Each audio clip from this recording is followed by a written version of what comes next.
What if I told you that in Africa, politics is not just about elections? It's about identity. It's about history. It's about survival. And sometimes, it's about loyalty stronger than the Constitution itself. Because African political culture is not something you can understand by just watching the news headlines.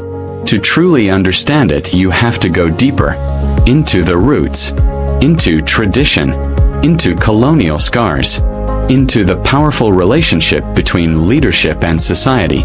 So here's the real question. Why does politics in Africa feel so personal? Why do leaders become fathers of the nation instead of public servants? Why do elections sometimes feel like conflict instead of democracy? And why, despite all the challenges, do millions of Africans still believe politics can bring change? Today, we are diving into one of the most misunderstood but powerful topics on the continent: African political culture. And trust me, by the end of this video, you will never look at African politics the same way again. Now, before we go further, let's define something important. Political culture simply means the beliefs, attitudes, values, and expectations people have about politics and leadership. In other words, how do citizens view power? What do people expect from leaders? How do societies respond to authority? What makes politics emotional or even sacred? Political culture shapes everything: elections, governance, protests, even the way people talk about presidents and governments. And in Africa, political culture is deeply unique because it has been shaped by three major forces: traditional African governance, colonialism, and modern struggles for democracy and development. To understand African political culture, we have to go back in time. Long before colonial borders were drawn, Africa had complex political systems. There were kingdoms, empires, chiefdoms, and city-states. Leadership was not always about voting. It was often about community consensus, spiritual authority, tradition, and family lineage. In many societies, the king or chief was not just a politician. He was a symbol, a father, a protector, a sacred figure. For example, the Ashanti Kingdom in Ghana had structured councils that advised leadership. The Buganda Kingdom in Uganda had organized political institutions. The Sokoto Caliphate in Nigeria had Islamic administrative systems that governed society. So politics was not foreign to Africa. Africa had governance long before Europe arrived. But leadership was personal, cultural, and deeply tied to community life. And this matters, because even today, modern African politics still carries traces of that traditional mindset. Leaders are often expected to provide, protect, and act like fathers of the nation. Then came colonialism, and with it, a complete political disruption. European powers did not just take land. They reshaped African political life. Colonial governments introduced artificial borders, centralized authority, indirect rule through chiefs, and extractive systems focused on control, not service. The colonial state was not designed to represent Africans. It was designed to dominate them. So Africans learned to view government as something distant, something powerful, something to fear, or something to capture for survival. This created a lasting legacy. Politics became a struggle over state power. And after independence, many African countries inherited colonial structures, but without strong democratic foundations. This is one reason post-independence politics often became a competition for control rather than service. Now we must talk about one of the most sensitive but important realities in African political culture: ethnicity and identity.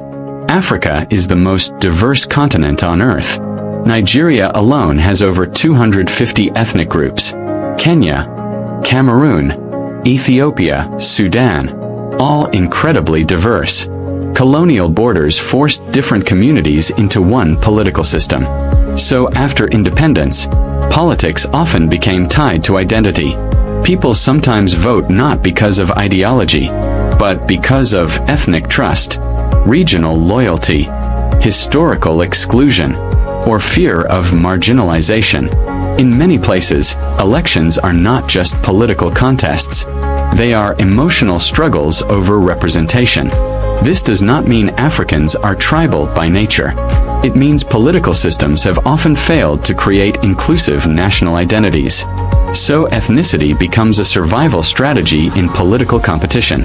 Another major feature of African political culture is what scholars call the big man syndrome. This is the idea that political power becomes centered around one strong individual.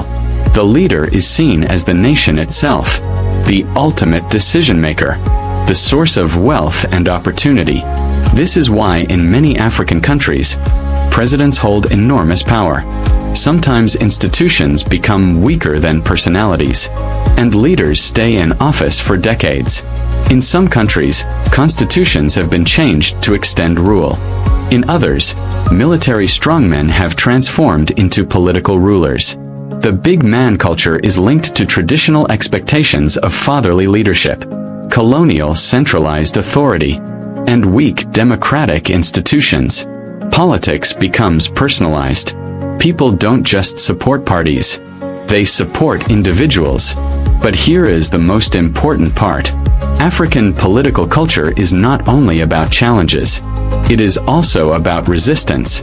Africa has always produced movements for justice, anti-colonial struggles, pro-democracy protests, youth-led political activism.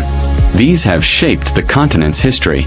Today, Africa has the youngest population on Earth, and young Africans are demanding accountability, jobs, transparency, and real democracy.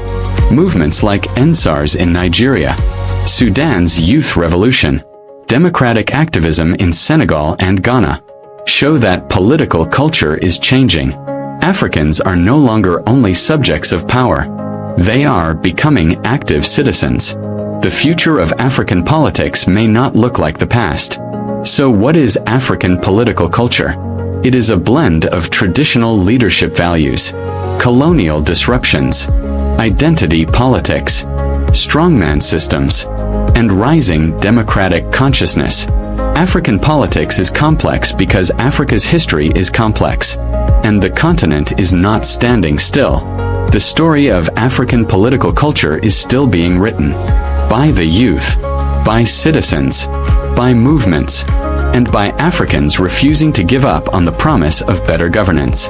So the next time you see African politics in the headlines, look deeper, because behind every election, every protest, every leader, is a culture shaped by centuries of history. If you enjoyed this breakdown, don't forget to like, subscribe, and share. And let me ask you, do you think African political culture is changing for the better? Drop your thoughts in the comments. Until next time.